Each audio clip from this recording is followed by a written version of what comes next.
Welcome, Reanimated fans, to this week's episode.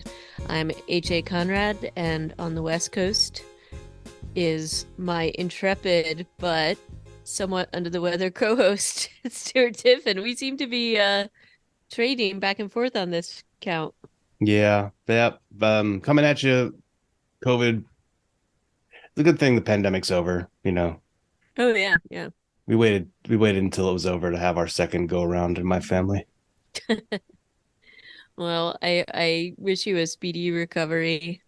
Um, but the thing, what'll make you feel better is talking about the Silo series.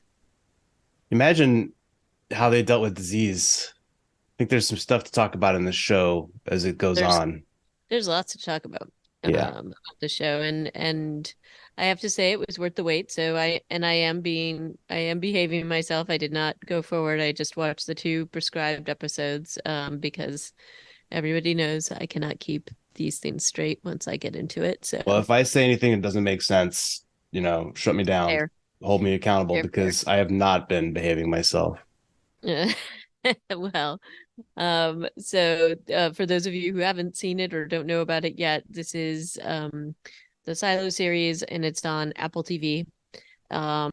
It has an incredible cast. Lots of people that even if um, you don't necessarily know them um, immediately, just you'll see familiar faces like those omnipresent people. But notedly, Rashida Jones, Rebecca Ferguson, David Oyelowo, and Harriet Walker at Common, Tim Robbins, to name a few. Also, Billy Postlethwaite, who is Pete. Billy Postlethwaite, son of Pete Postlethwaite. What? Yes, yeah, There's and no family resemblance between those two not men, at but all, oh not at my all, but God. Yeah, right. that blew my mind when I saw that.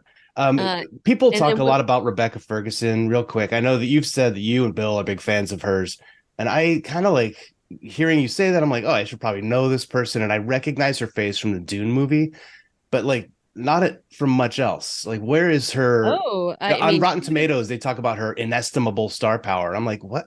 What have I not been Yeah. seeing? Like, what is she Well, in? she was in the um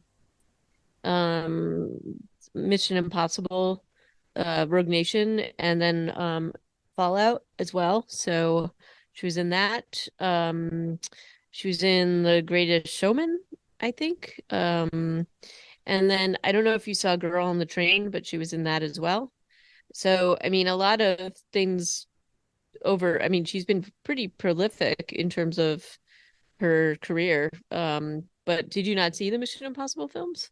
Because she's I pretty amazing in those. Okay, I haven't seen one of those in a while, so maybe I think I just got tired of Tom Cruise at some point. It could be. But she's really, I mean, she's really, really good. Also, I feel like she was in what is the sort of sequel to The Shining, Doctor Sleep. She was in Doctor Sleep as one of the main kind of baddies. She was in that. And those are just to name a few. But yeah, she's out there a lot, but maybe not in the circles that you frequent Yeah, guess not. for All right, viewing. but so her credentials are not to be questioned by the likes of me.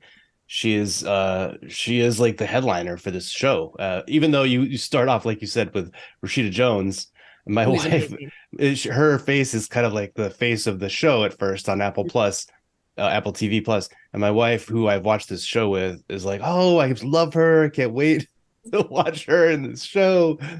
And I guess, here's where we can put our spoiler alert for this episode. We're going to be talking about it, and Yeah. there's a lot of characters who come and go, let's say, Yep. on this show.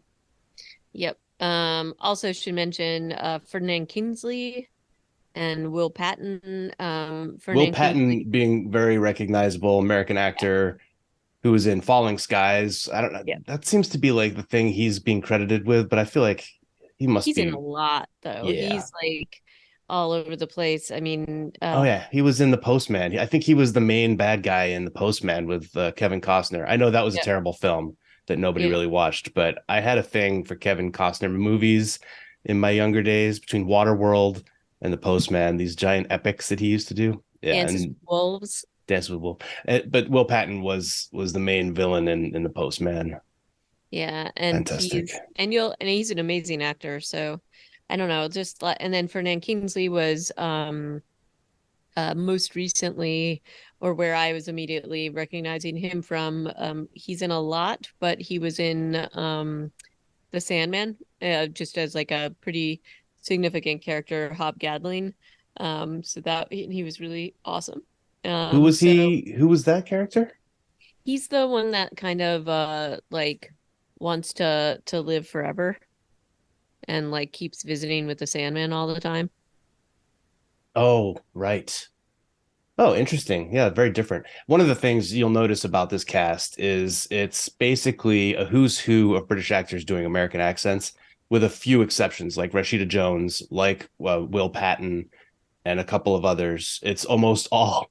You go to the Wikipedia and it's like a British actor, da da da da Yeah. da da. Da. Rebecca Ferguson is Swedish, Irish, like she's an exception, but otherwise it's mostly British, Scottish actors. And another spoiler, but like, I mean, Rashida Jones is amazing in this, but she and the actor who plays her husband, David Oyelowo, um, they are both so good. And Oh God, yeah. they are both so good. And so it like I think it's like one of these series, and you know, again, if you haven't seen it yet, stop this. Don't listen to us if you don't want to be spoiled. You know, you have Rashida Jones, and you have like this cast, and at least at this point, there's only the two episodes that I have seen. And David Oyelowo plays Holston Becker, and Rashida Jones plays Allison, and it's this whole, which I think this is kind of amazing, but in terms of series that do this incredible job casting, just in terms of like you have this sort of star-studded cast, but not everybody is going to be in it for the whole series, right? So, but they anchor it, or they have a very significant role in setting things up. And so The Last of Us, we talked a lot about this, in terms of some of the sort of cameos and guest appearances that we saw. And while this is a little bit more significant than some of that, some of those appearances, I do feel like this reaches that level, and I think that it adds to the quality of the overall series, because just with the talent that is in this cast, it really set up things so incredibly well, and I was just really like, what a beautiful series. It's just how it's filmed, how it's edited, so we can get into some of that, but I just thought that the casting was excellent. Yeah, the cast is fantastic. The production value is really, really good. I would love to see a behind the scenes on how they built and how they filmed the silo. I feel like they must have a physical set, a few floors of that central Right. shaft, a couple floors maybe. But I mean, a lot of it's probably CG, but if it is, it's pretty damn good. Right. Even those And vertical, that's like drone shot looking things where they're showing people on the stairs, they don't look fake. No, and I think that with all those things, they did just an incredibly good job of world building here, and giving you a sense, even in these like, there's little moments where you just have characters kind of walking through and seeing sort of especially in the initial opener of this, um, just with, you know, having just kind of getting a sense of what the silo is, and revealing what it is, or what you might think it is. And that I thought was pretty cool, especially if you hadn't read the books or whatever. You get a sense of what the makeup of this is pretty quickly, but then you get sort of little more in-depth windows into it as the episodes go on. um Do you remember so when you read the books? Have you reread them recently? I didn't reread them. I read them pretty early when they came out, because I remember waiting for like the last installment, I think, to come out.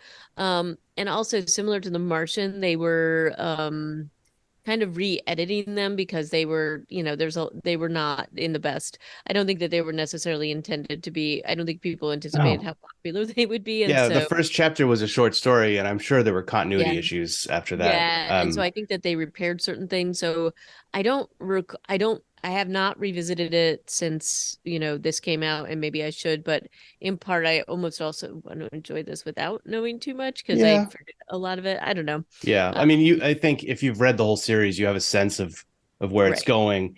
But I realized I was looking back for when I bought this, and I bought it. I bought this in 2012, the omnibus anyway, so which was like all the wool book.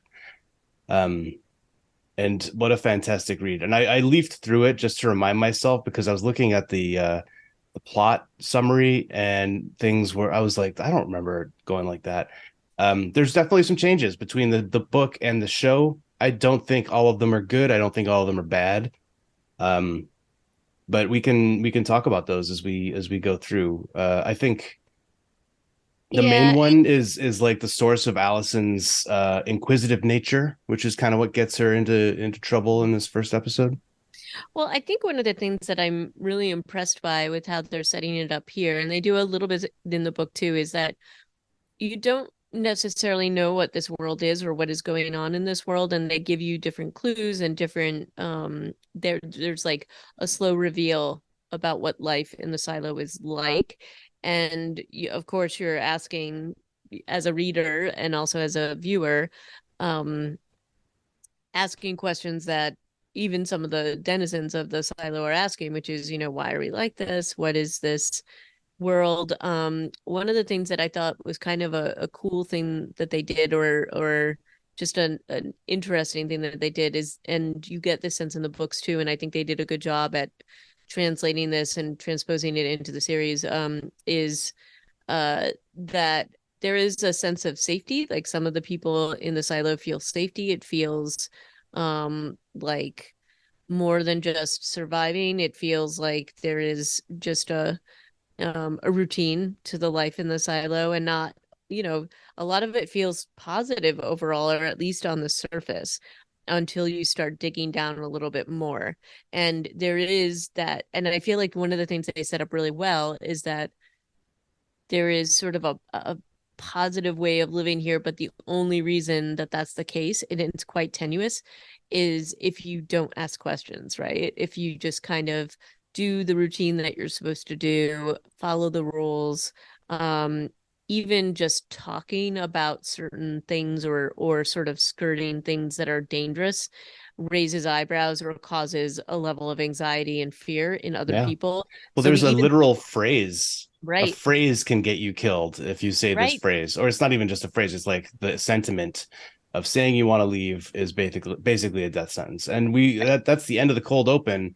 We learned that pretty quickly, and that's such. I mean, it's the first of many powerful scenes in this first pilot episode. But this one between Will Patton and David Oyelowo.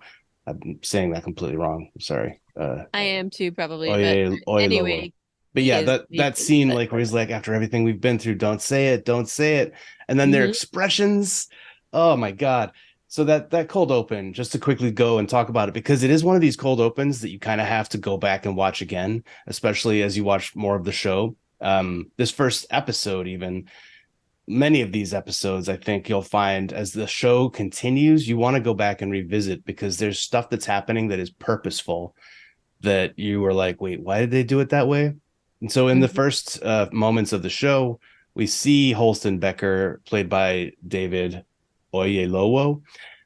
He's putting on a badge. He's adjusting some flowers. He's screwing shut a ventilation shaft vent in his apartment, and then he walks to work with the voiceover monologue of, "We do not know who built the silo. We do not know, I think, why we are here. I don't know all the words exactly. All we know is that it is bad outside, and yada yada." Um, he gets to work. He does some things. He writes some notes. He folds some papers, takes off his badge, and then locks himself in a cell before uttering the words to Deputy Marnes, played by Will Patton, "I want to go out." Yeah, it's and that's the thing. It's quite. it's quite deliberate in all the setup that they do here. And I feel like um it's again, you're getting to learn a lot about the silo just by his sort of morning routine as he's walking through this day. And there isn't, I think they do a really great job of just the slow rolling of how significant this day is. And then they sort of backfill in different things as we go through the episodes. Um, and one of the, in addition to the sort of rule following and the sort of tenuous piece that there is sort of a stress or a great importance on law and order, and his role is quite important within the silo, but you don't necessarily know that initially as you're watching him walk through. You get that later. And then there's the other piece of it, which is that everybody else in terms of doing their jobs, and there's like a different echelon of people, and we hear this a little bit as we go into these episodes as well. But even just um the simple phrase of like saying that you want to go outside, and the fear and the expressions on people's faces when characters say this is really kind of amazing what that reveals in general. So I don't know, I thought that this was really great the way that they roll this out. Sometimes when they jump around in time or in like different time frames, I don't think I sometimes think that that's lazy, but I actually think that that is one of the better things that they do in this, in because of how it reveals different pieces of information, and it doesn't sort of lay everything out on the table all at once. And so I think it's a much more interesting show for how they sort of deal with the timeline. Yeah. Um, It is an interesting like Matryoshka doll style chronology here, where we mhm. start with him saying the thing, and if I'd been listening 3 years ago, um, I couldn't listen. And maybe she'd still be alive. I don't know if he actually he doesn't say that, but uh, you see your first glimpse of Rashida Jones smiling in her suit as he lies down on the cot, and then we go to the credits. The title credits is also pretty meaningful. We're looking at like imagery of apples decomposing and people climbing up these stairs and a DNA sequence. Um, just another example of like a stellar, a really good title sequence. I know I bring this up on a fair amount of shows that we watch, but I don't know that you feel the same way. What about the? Just how cool this title sequence are, the credits are. Oh, I love them. I thought that the artwork was cool. I thought they were beautiful. Yeah. Uh, And it yeah. definitely sets up a feeling about what the like. It almost feels like a puzzle box the way that they reveal it. Yeah, or like an ant farm. It's Yep. it's very it's cool. It's cool to look at. We come into 3 years ago though, after the credits. The his apartment, Holston Becker's apartment, is full of paintings. There's no photos. That's another thing you'll notice. Like no photos. Their ability to capture images is through art. So they have paintings of each other. They have all these like personalized mugs. Hmm. The world building, the set dressing in this entire show is fantastic, but you just can't like look at a scene without seeing a dozen things that have been Right. super meticulously placed there. The technology they're using, these computers, as they get their notification that they've been given permission to have try and have a baby. Uh, Everything that we're looking at feels like there's a design aesthetic. It's like Loki had a real design Yep. aesthetic. And this This does does too. too, but what's different, what sets those apart is Loki felt like old or retro, and this feels vintage and like patched together often. Yeah. Um but And very cool. and then the other piece of it, it's just like sort of the living quarters are just that. Everybody eats in the cafeteria. Um, There are a or couple scenes of them eating in their apartment, but right, but they're yeah, taking things from the cafeteria to bring to the apartment. So yeah, people don't probably. really have the resources to do that. So there's like the common areas. I mean, the one thing that they reveal in the first episode, just what as he's doing sort of his walkthrough, and you kind of get a glimpse into like a couple of the levels of the silo. I don't. There was like cows in there, which I just don't know that that would be feasible. But you know, maybe I'm wrong. And you know, they're just the different levels and the things that it takes to keep this community together, and going. And they're very reliant on tradition, and you know, they have the whole Freedom Day celebrations and things like that. Freedom Day Um, is an incredible piece of setting, also. Just right. as, but that's yeah, like fantastic detail. But there's also like just the idea that there's these different levels of the silo. People sort of have their own levels, and it seems to be somewhat based upon what they do. But you know, in order, and that was like such a great little piece of information. It's like if you go or have like a job or a task in like a on a level that's like really far below yours, you have to like actually stay there overnight because it's so far away, or whatever it, however many levels down it might be. And so that's kind of an interesting thing. It's like that your life is basically limited to these certain levels of the silo for the most part, Yeah. unless you something else going on. So And that's as the sheriff's wife, Allison lives probably, I don't know what level they live on, like probably in the top five. right. Um, and yeah, in that scene where she's going down, I think she goes to like 68, which is the mids. Yep. But it's like a long, long day.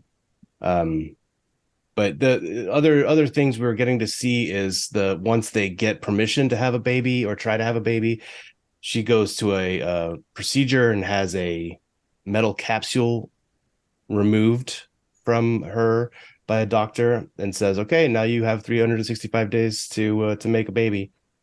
That's kind of that is different from the book. I don't believe that there was this pressure. The source of her inquisitive nature was more from the fact that she worked in IT and was just like Mhm. had access to data that I think this was a good change. She just had access to information that was dangerous given the Right. tenuous nature of the balance of the silo. But I think that this for her to be driven to this by like why can't we have a baby? Like we've tried 3 times. We've had 3 years of having sex every day and we can't make a baby. Right. And I thought that that was a good addition because it also shows sort of the level of control that Yeah. and subterfuge. So we're going to tell you that you can do this, but you know, this is not actually something that's real because we're not going to actually remove your birth control. She and there's another woman who you know, like Halston's definitely not into her. The other woman that talks about fertility and things like that, and that it's dangerous to have these conversations. It's dangerous to ask these questions, and so I felt like that layer about the fertility and the you know, winning the lottery to have a child was a good addition because it helped sort of reveal the level of secrecy and manipulation that's happening, and then makes you wonder who are the people manipulating it. um and then there's also a piece where you can see from another point of view that Allison might seem absolutely crazy, that she's delusional, that this is just something that she's come up with in her head. And so there is definitely a little bit of like, oh, you know, he really loves her, but who do you believe? Because now she's talking like the woman that he absolutely wanted nothing to do with, you know, conspiracy theories and things like that, and what is real, what is not. So it definitely plays with the audience in that way because I think they make it deliberately a little bit gray so that you're wondering a little bit too what's happening. So is this just a function of living in these quarters and people slowly go crazy? Is this a real thing, where people just need to have an adversary to kind of survive? And maybe these rules that are in place are there for a reason, not to stave off sort of rebellion, but to stave off the madness. Like if people start questioning too much, are they going to go off the rails? So I feel like it explores a lot of those things really well. and in just a quite an artful way. We so one of the things that is the same from the book is that Allison does work in IT. She does write this document about how to recover deleted files, and we get to meet Tim Robbins' character of Bernard. Mm-hmm. Um, Very briefly. briefly. I have a feeling he's going to be a little different from how he is in the books too. There's definitely way more shade being thrown on judicial in these first two episodes than on IT. Yep. And judicial is kind of represented in the second episode that we see today, that we saw to talk about today, by Common. uh, He's um, the best. he is great. He is great. He just has that gravitas that, and you're kind of expecting him to burst into freestyle at any moment. Some of the promotional stuff that Hugh Howey has been posting has had Common like going to the premiere in London and just freestyling in his Uber or something. I was like, oh, okay, we gotta get this. Nope, it's not as much of what he's doing in this. Um, yeah, so there's a you're not really getting a sense of, at this point anyway, of who are the baddies. We have a sense that there are listeners. We have a sense that judicial is somehow more powerful than the sheriff, maybe. Like, Yeah. not you're not really sure, like, why is the sheriff not the ultimate law enforcement? Right. What is really going on here? That's kind of interesting. We also have, the introduction of George here, and this is part of what sets Allison off. She's been asking some questions, but until she has the interactions with George, that is the sort of catalyst for where she really starts to be um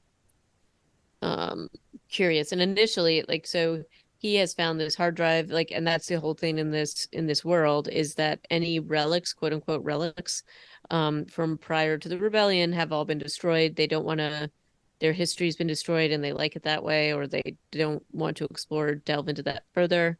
Knowledge is viewed as dangerous, and especially knowledge pre the rebellion, pre Freedom Day.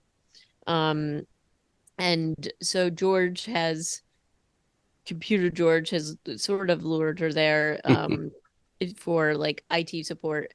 And he's very far down in the silo, so she has to go down on Freedom Day. And since Holston's working, she's like, oh, I'll go down. I was on call, so I figured I would do this. And it turns out that George has been trying to get her to come down with like, not overtly, because he didn't want to flag any, uh, cause any alarms to go off, but shows her the drive that he has found, which was under a carpet. And So he um, says.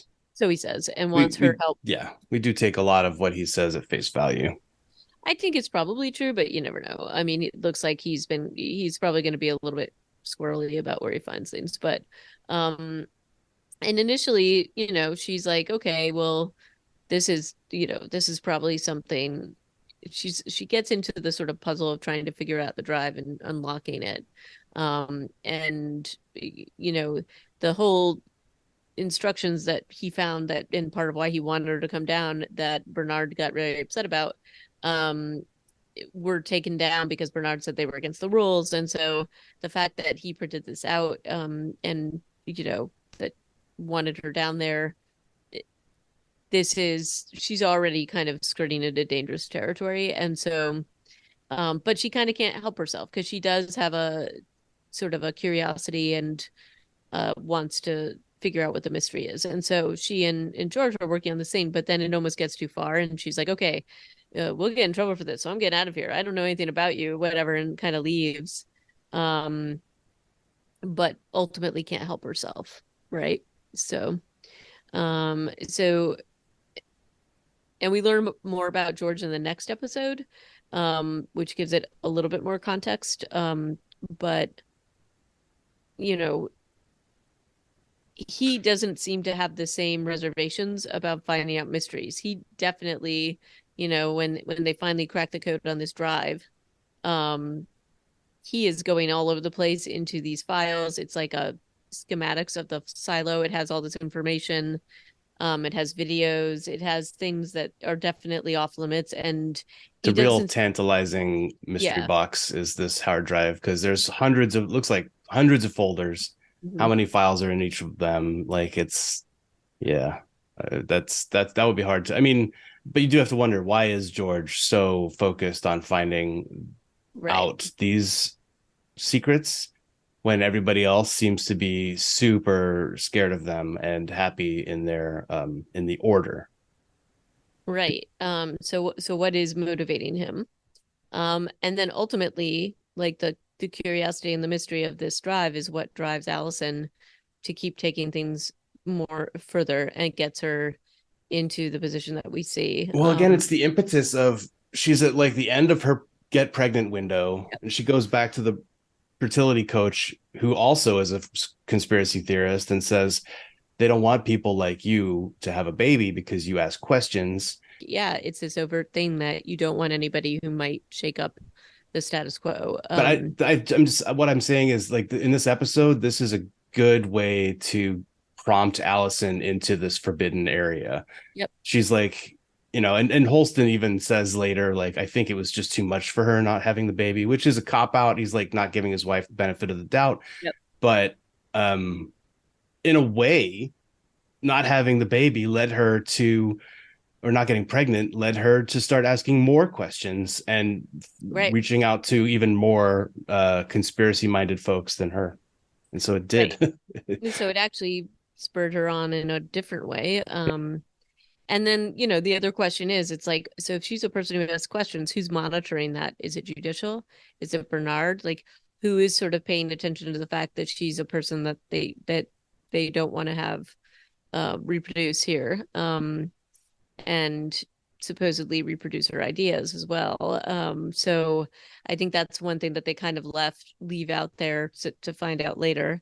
Um, and so yeah, I think that this definitely kind of puts her over the edge. The other thing that's kind of interesting is that you wonder what would have happened if she had figured that out earlier. What if she had quietly removed the birth control and then become pregnant? What would have happened? Would they have conveniently figured out a way for her not to? Is it that, like, I don't know. It's going to Do you think be. she could have done that and not had a surgery to like sew herself back up? Well, maybe, but maybe you hide it. I don't know. But that's something that I was just thinking about. Like, what if she had been a little bit more subtle about it? Which it's kind of hard to be subtle when you just, Yeah. basically gouged a chunk out of yourself. Yeah. But then, we hear a little bit more from her, and they are incredible scenes between her and Holston after she finally yells out the thing that you should never yell out. And God. In this the is so fascinating. cafeteria? So Jesus. the scene in the cafeteria, and it's like, here's the point where you could see the different types of viewpoints on this, just that she's overwrought because she doesn't have a child and she's upset, and she says the one thing you can never say is that she wants to go outside, and she says it in a big group. There's no getting around it, and apparently when you say this, they don't have any choice but to put you outside. This is the cardinal rule, the rule you never break. And it's even interesting because the mayor understands how grave and horrible this is for Holston, for everybody.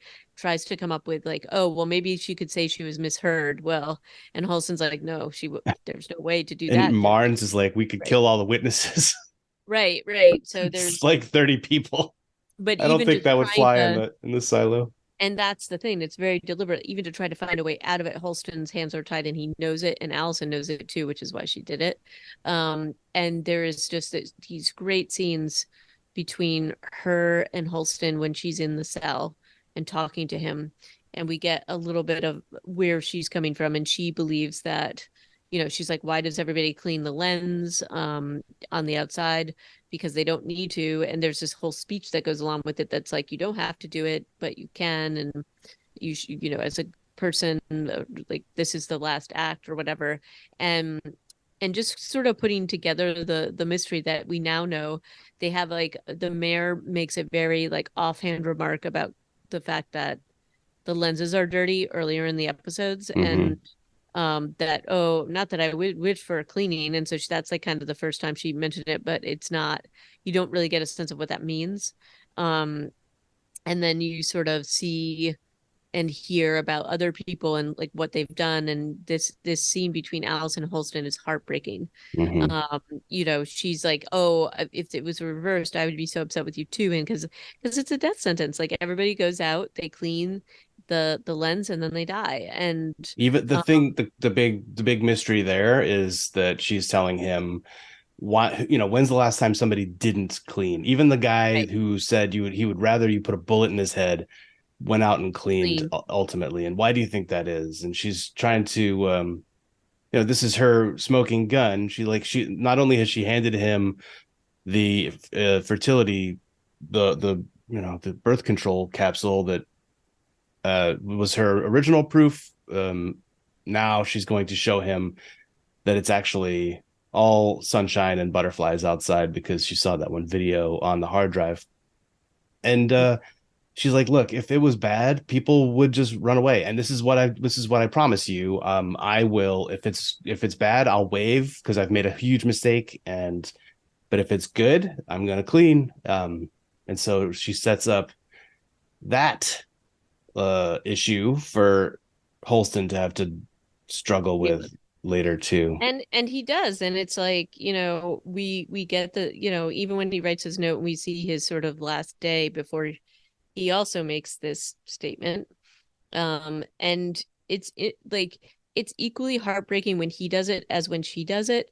Even though it's with, instead of with his wife, it's with his dear friend and colleague, and his colleague is just begging him not to do it, just like he begged her not to do it.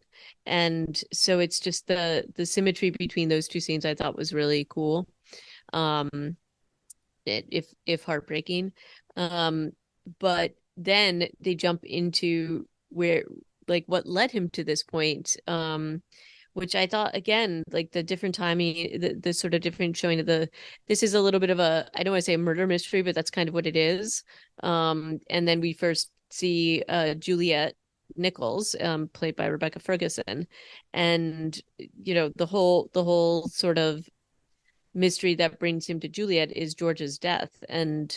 Um and it just keeps getting deeper and deeper into the different relationships. So the first piece of information is that you've got this death of George, which may be a murder, and most people think it's a suicide. And sort of our intro to Juliet is that she's like an engineer and keeping the place running. And you but it's so much more than that. She's got a secret relationship with George. Um, and the reason why it's secret is because George has this illicit relics operation going on. And so then you're like, I don't know how you felt, Stuart, but then it's like, well, who's dealing in the trade of these relics? So if it's so bad for people to have them that people get so afraid to even think about it, who is actually buying them, right? So, and there must be this level of curiosity that is still there under the surface, even though people at face are saying, no, no, we won't, we're going to like follow the rules of the silo. So there is rebellion going on, but maybe just really buried deep. And maybe it's at the deeper levels of the silo because we're Juliet and George and the people down in the lower part of the silo have a very different world than the people at the top. Yeah, The and people at the even top, their sheriff's deputy Hank, yep, Billy Postlethwaite, is like, you know what? I don't really care if you had an unsanctioned relationship with George. Nobody down here cares. But if you take this higher up, then it's going to raise eyebrows. So yep, he is kind of like way more chill. You get the impression that judicial doesn't have a lot of presence down here either. right. So this is these are the engineers, these are the people that work on the generator, they're the people that it's very like much more manual labor. People are not dressed as nicely. They have like kind of like just sort of worn clothing, and compared to the topsiders, which are you know more civilized, so to speak, like this is the mayor and the sheriff, and the clothing looks a little bit different and cleaner, and the people seem They're uh, all punk rockers. Yeah. Yeah. Um, and so it's kind of an interesting, like just even within this silo, the difference in this society.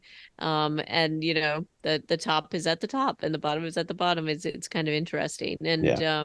It's a big difference between Mayor Johns and her like beautiful kimono yep, style clothing that she wears, and then people Juliet's like dirty sweater, you know. Juliet's off, weirdly fitting sweaters, and the other people that she works with who are all kind of grimy and have like But also funny even chopped the hair. even the even the living quarters are like more crowded or dirty or like kind of improvised. Like George is living in this weird little corner with all these knickknacks. And again, maybe part of that is because he's got to be a bit secretive because he's a relic collector. But I think that is not where his like official domicile is, obviously, because that is right. like outside. It's behind a sign that says "passing past here" is a violation of the pact. So that's just his like hideaway. It's the um, weirdest place for them to have a love den, honestly. But yeah, yeah, but even sort of the reveals of those things where um Holston's looking into George's murder and he gets pulled into these things that are really big no-nos. And you can see that he also is now having this curiosity, probably because of his wife's death and the things that raised, and the mysteries that raised, because he keeps saying things like, oh, I should just go back and pretend like this didn't exist.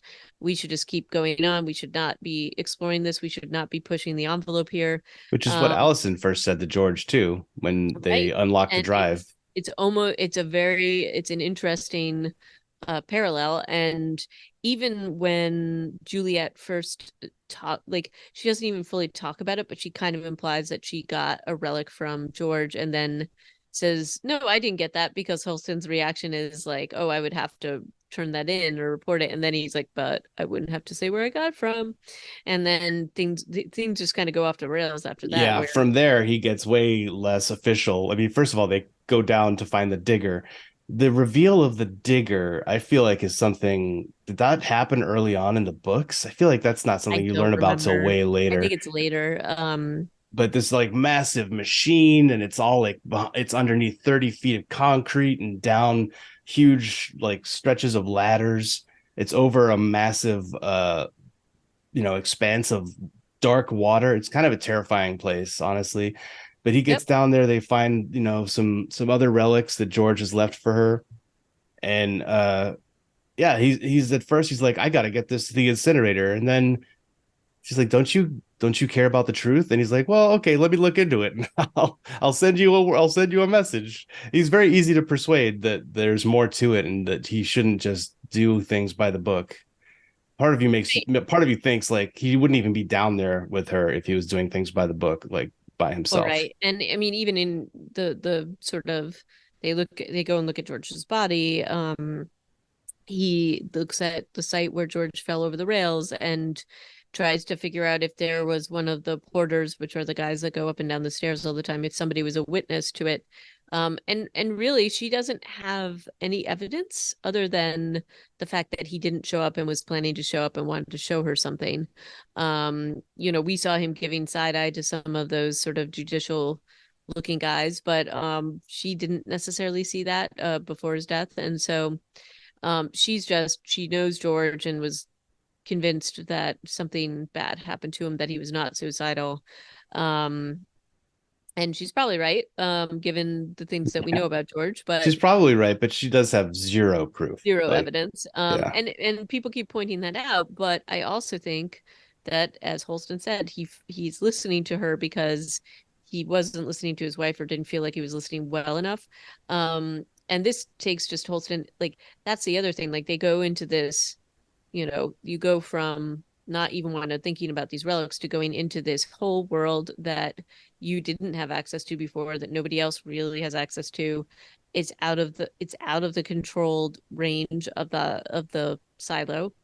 And it's full, like if a relic is illegal, that digger is like a big relic. And so Hmm. it's really just sort of like, in for a penny, in for a pound, I guess. And then that takes him on an equally destructive path.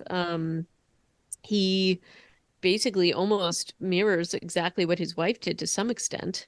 Um, and then leaves the silo in a sense of disarray because it's a big deal that a sheriff goes out to clean. It's a big deal that a sheriff would do this. There's no Uh, precedent for it in Mayor Johns' ledgers, yep, the which mayor really, yeah, the mayor is really just not sure what to do, and we even see when people are witnessing him out there that there is unrest. People like start to fight with each other. yeah. Well, that's kind of Juliet's fault. I mean, True, because people are she's like, freaked out, but then she gets up and starts yelling, "He's a fucking liar!" yep, And then people start fighting immediately, yep. which is I thought that was actually kind of funny. But Yeah, and yeah, it people gets are settled like, down. but people are trying to like line up at the recycling plant to get weapons to Yeah, protect their families. What are they protecting them from? There's, and then we do see Common here trying to, like, the long arm of judicial coming in there and putting some order on it, but it's scary order, and basically wanting the names of everybody involved who are sort of having these little fights or tussles. And so we see a little bit of the after effects of Holston's death. But also the thing that Holston does that maybe riled people up even more is that he takes the helmet out off when he's outside, and nobody really does that, yeah. and dies pretty quickly. Well, we this And cleaning, the first cleaning of Allison's cleaning, we didn't really see anything from her perspective. All we saw was her right. actually do the cleaning and not do the wave, and then she Hmm. kind of stumbles over to the tree and falls down and dies. Hmm. And when his cleaning scene, we do get to see it from his perspective. He is seeing the green grass, the trees, the birds, the blue skies, and he's like, "Allison, you were right." And Right. he does go and cleans the sensor, and then you kind of stop seeing things from his perspective, which is a bit of a bummer because I think Right, because you want to, and that's kind of in the deliberate. book you do get to see more of what he is actually seeing, which kind of, I mean, I think that's the end of the short story is like what, maybe that's why they're holding it out a little bit Yeah, for later, but you get to see more of from his perspective, like what is he actually witnessing out there. right. But his our POV from his perspective stops, unfortunately. Well, maybe not unfortunately. But you Well, just see him like struggle to get over to Allison's body after he takes off his helmet and then falls over dead. and the point there though is that when you're seeing it initially from his perspective, everything looks beautiful, but you don't see Allison's body. Yeah, You but don't see the he reason, still makes his way over to her body because he's been like yep, looking at where it was on the hillside. right. And you also don't like, despite the fact that it looks so amazing, or at least from his perspective, it looks so amazing. The sensor, that you do see the sensor from outside of him, and it's, why is it so dirty? It's Like, covered in if that it gray dust. Yeah, if it was nice out, or if it was as beautiful out, where's the dust coming from? And so you get a sense that there's a dissonance and that there's a mystery here. And so but this was just truly effective, I thought. And his death getting, making it over to Allison in time. And then that's at least at this point, that's the end of their story, except he has left another little bit of a mystery in that he left a note about who should succeed him as sheriff. And this is something the mayor keeps saying. And finally, um, Marnes is like, oh, yeah, well, he did say he should succeed him, because she's like, oh, if only he had said, and he goes, well, he did. And then it's like, the mystery is that it's this engineer, Juliet, that he recommended, and so she wants to meet her. And so that's kind of where it ends on that note, except the last sort of bit of mystery is that Juliet goes spelunking into the deep cave of water or whatever it is, on a rope, which, you know, I don't know about you, Stuart, but I couldn't climb a rope to save my life. she's Um, pretty wiry. she is wiring an engineer, so I'll give it to her. But she's going down into sort of this depth of thing, and that she was scared to do, that she didn't want to know when George was doing it, and that's kind of where she's left, is like hanging on this rope over some water, maybe. Yeah. So I guess that's where we will leave it for the next couple episodes. But I have to say, just at least as far as my viewpoint, is that they did a beautiful job with this. I thought that the storytelling, the writing, the acting, cinematography, all of this was just incredibly, at least into episode 2, an incredibly tight show. The pilot Uh, was my favorite of these two. Such a strong pilot. mhm. The second episode, slower burn. And I think when we look at the third episode, we can talk about what I think could have made it into the second one from the third one, if you know what I mean. Okay. But we'll get there.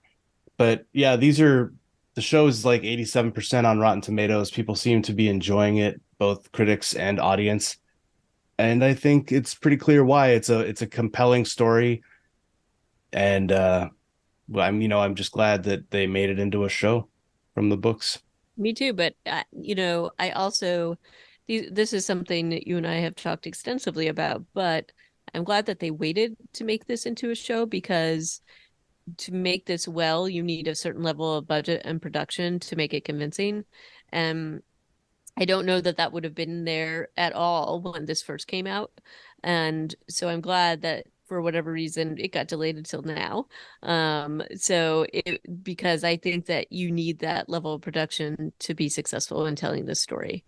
To be able to show the silo in the way that it is. And again, I thought that they did such a great job at world building, at showing their traditions, the Freedom Day, like the weird little temporary slide for the kids to go down, their rituals surrounding it, which is like, they have a lot of ceremony in the silo and a lot of rules to follow, but part of that is so that they survive, and people seem like they really want to hang on to that, or most people do. So anyway, we shall continue with the next couple episodes next time.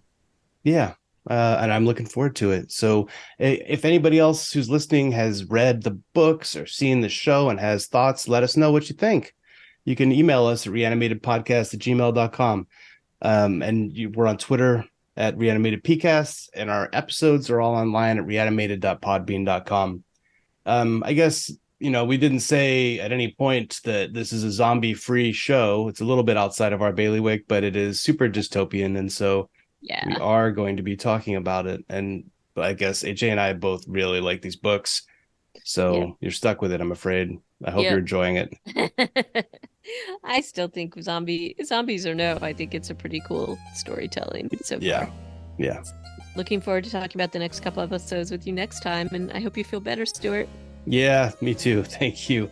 Okay. Bye for now. Ciao.